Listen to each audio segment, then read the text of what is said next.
Alright, so this is a topic that I've wanted to cover for a while now, because if you've been in the fandom for the past almost 20-ish years, you've probably seen some of this stuff. And if you are a fan of the Bayverse, whether casually or in a bigger way, I dare say that you've definitely seen it. This is of course a discussion on the people who treat hating the Bayverse as a personality. They will just pop up out of the blue and just hate on the movies, the designs, the toys, the people working on them like Michael Bay himself, and even the fans of them. It seems like they go out of their way to hate on this stuff when it's just unnecessary, and I just don't understand why it can be so hard for some people to just let people enjoy stuff. As I said before, this is a topic that I've wanted to do for a while, and I was going to kind of condense it with a video talking about the Transformers fandom as a whole. That is still going to happen, but I wanted to cover this one a bit separately since me being a big Bay fan, a very Bay positive channel, and I have seen a bit more of this recently since, as of the recording of this video, my video on G1 and SS86 being in Studio Series needing to stop came out recently, and just because I did lean into the Bay side of Studio Series with that, people really took it as like a G1 versus Bayverse thing, and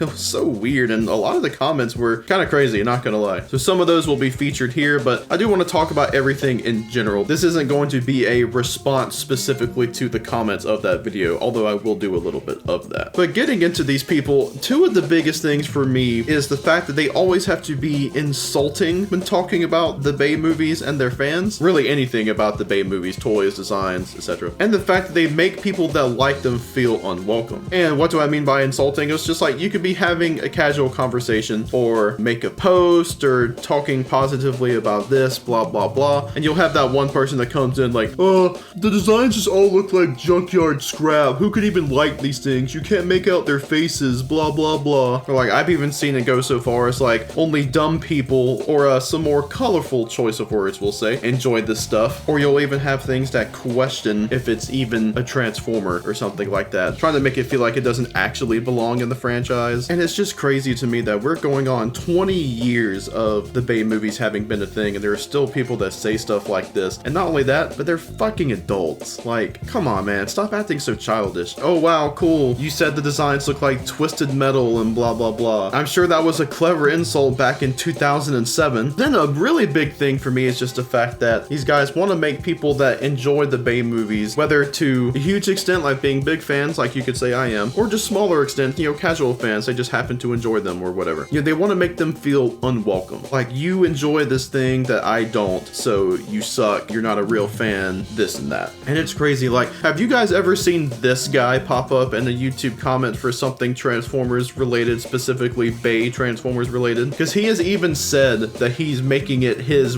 job to insult the Bay fans and call them like Bay stans, this and that. You could provide him with the most logical argument for something and he'll just be like, whatever, Bay stan. Like, shut the fuck up, dude. Overall, it's just really bad gatekeeping, and it's so lame. You don't look cool doing it. You're not defending the honor of the franchise, you guys. It's really fucking stupid. The fact is that gatekeeping like this and being so antagonistic and hostile towards a certain group of people that like something that you don't is just insane to me. I'm not sure how else to put it. It's stupid, it's cowardly, and it doesn't need to be in the fandom. And the fact that this happens a good bit to the Bay fans is just sad. And then the same people too tend to criticize your taste and stuff or whatever. Who could like these really dumb and trashy movies? And they always like to act like their opinion is fact. Like if they call these movies terrible, or they'll use that fun word objective or objectively. And I'm sorry guys, but no, you cannot be objective with something like that. You can think the movie is bad, and there are objective elements to that, but if someone thinks that it's good but you think it's bad, then you can't be objective about that. It's all subjective. So I hate when they try to do that. And a lot of the times these guys just feel like the living example of the stop having fun meme. Like, people will just be talking about the Bay movies, this and that, then you'll have these guys come in and just be like, oh, these garbage movies, how could people like them? I've seen people accuse others of being a racist just because they happen to find the twins funny or something like that, or really just for enjoying the movies in general. Sexist too, now that I think about it. Just how judgmental this crowd can get over a set of movies. I just don't understand it. I don't know, man. I just really could not imagine being so bothered by someone liking something that I don't. Like, it's crazy. But I also don't feel the need to go into conversations about stuff that I don't like and just randomly throw in, hey, this thing sucks actually, just to get in the way of people having fun. Like, I don't know why people need to do that. Yeah, sure, you have your freedom of speech and you can say what you want, but like, could you also just not not, like, it's really not that hard to just not be a dick for no reason. I've called out people on TFW 2005 for that several times over the years. And if you know the name Nova Burnhill, you know exactly what I'm talking about. This person has done everything that's been mentioned in this video, but they also kind of called for violence against Bay fans, basically saying that they would be a lot more violent and mean if it wasn't for the site rules, and somehow that didn't cause them to get banned. That was a crazy time. But I will say, I do feel like things have maybe been a bit more, I guess you could say, quiet recently with this kind of stuff. You still get the odd comment here and there, and like stuff in Facebook groups and the various forums like TFW and whatnot. And dear God, avoid the Transformers Reddit. That place sucks. But with more people kind of being more positive on the Bay movies, or at least the designs and whatnot, it hasn't been too bad. But recently, one thing that's kind of brought it back up for me, just with all this stuff, again, was my video on G1 being in Studio Series needs to stop. Because a lot of the comments on there just made it too much of like a Bay versus G1 thing. We got some of the obnoxious G1 fans in there, because from what I've seen, a good chunk of this group does tend to be G1 fans, or maybe I should say G1ers, or dare I say chugoids. But they certainly came out in droves trying to argue about this and that, and just some of this typical stuff of needing to be insulting with making a comment. You know, it can never just be, I don't like the Bay stuff. It's always, these movies are terrible, these designs are terrible, they look like blah blah blah. Why can't you just say that you don't like something? Why does it always have to almost instantly go into this hyperbolic, I gotta be a dick stuff? And you have the people arguing like G1 was first, screw the Bay stuff, and I've never found that to be a good argument. Something being first does not instantly make it the best. As my friend Austin put it, there needs to be a rough draft for everything. G1 was the rough draft. And then too, a lot of these guys tend to be like entitled older fans. Like you got this guy who talking about being Gen X, and he calls me a, and I quote, bitch ass whiny punk. But yeah, you're the guy that's anywhere between 60-ish and 45-ish, calling a series of movies Gayverse, which, like, great middle school insult there, guy, and getting all worked up about me just saying, hey, maybe other stuff than G1 should get at least a little bit of spotlight. And he's talking about like mind your manners to the better generation. Like, what the hell is this? How about you sit down and mind your manners, and how about go take your medicine before you have another fucking stroke? Or like someone asking their Bay fans, like, yes, the movies that made millions, or hell, technically billions of dollars, have fans. Yeah.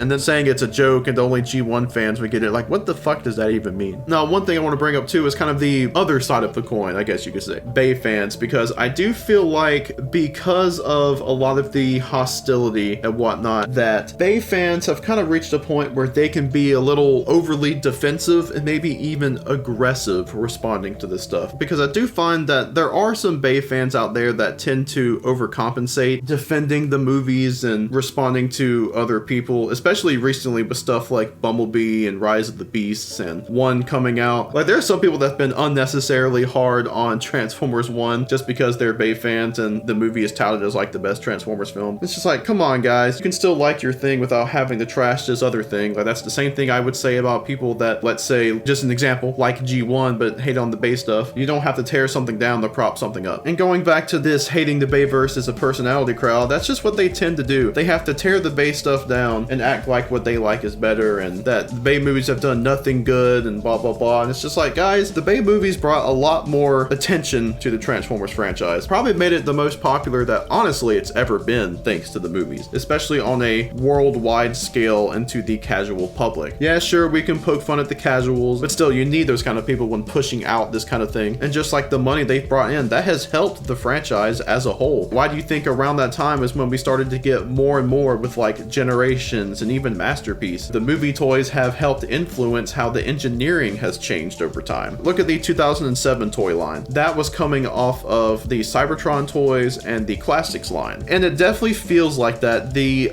07 line definitely feels like trying to use the Cybertron toys as a basis to do the live action stuff. And that's not bad. You know, a lot of those toys are super fun, but I feel like you can definitely see that in their DNA. And then compared to Revenge of the Fallen, there was a huge engineering leap. They even mentioned that in the behind the scenes stuff for Revenge of the Fallen. The first one I thought was tremendous, and now the movie 2 version is like, it feels like it's light years ahead of the first one just because of how they continued to really better themselves every single time out. Expanding the media in general and this and that. Like, the movies did a lot, especially with the money they brought in to help the franchise. And they brought in a new generation of fans. Like, I do credit the Bay movies with making me a big Transformers fan. I was already be a fan before then. I've mentioned before that I did grow up watching Armada and having a lot of the toys. I was familiar with Transformers and whatnot and had a couple of the toys from previous lines like Beast Wars and whatnot, but Armada was really it. But that first 07 movie is what locked me in as the fan that I am today. And honestly, I just feel like bringing in new fans like that, that's a beautiful thing. And it's good for the franchise. And it really sucks that I feel like we haven't had something like that recently. Like, I honestly feel like the last thing to kind of have that sort of impact of bringing in new fans was Transformers Prime. But yet people want to make distinctions as like, oh, you're not a real fan because you like that base stuff, or you grew up with that, your childhood wasn't as good as mine. It's super dumb, man. I just feel like these people are overly mean, dare I say cruel, and just lack a self-awareness about stuff, and feeling the need to insult somebody or a whole group of people for liking something that you don't. It's sad. It really is. I'm not sure how else to really put it. I've said it a few different ways throughout the course of this video, but it's just sad overall. And the only thing I can really say at the end of the day is, despite what some of you out there might think, hating the Bayverse is not a personality. So yeah, that's that. I'm sure this video will get a fun response from some people, but hey, I feel like this was something that needed to be said, just pointing out the borderline bullying that has been going on in the fandom with these guys. Putting a bit of a spotlight on it. This will be touched on again whenever I get to the big video on the fandom. Not sure when that's happening. I've had an idea for it for a while now. We'll just have to see how it goes. But tell me, have you come across anyone that thinks that hating on the Bayverse is a personality? How do you tend to deal with that? And just in general, give me your thoughts on this whole thing. Whether this is something you've seen before, or maybe this is new to you. Let me know down in the comments. If anyone is interested, I have a shop on Bonfire with a few shirts, including a Bay Prime Did Nothing Wrong shirt. Love that one. And before we go, I want to thank my members on Patreon. In my Average Bird tier, there is Schmoptimus Prime and Demonic Whisper, and in my Bird of Prey tier, there is Austin Gillis. I really appreciate the channel support, you guys. Thank you. And as always, I want to give a big thanks to everyone for watching, and have a good one.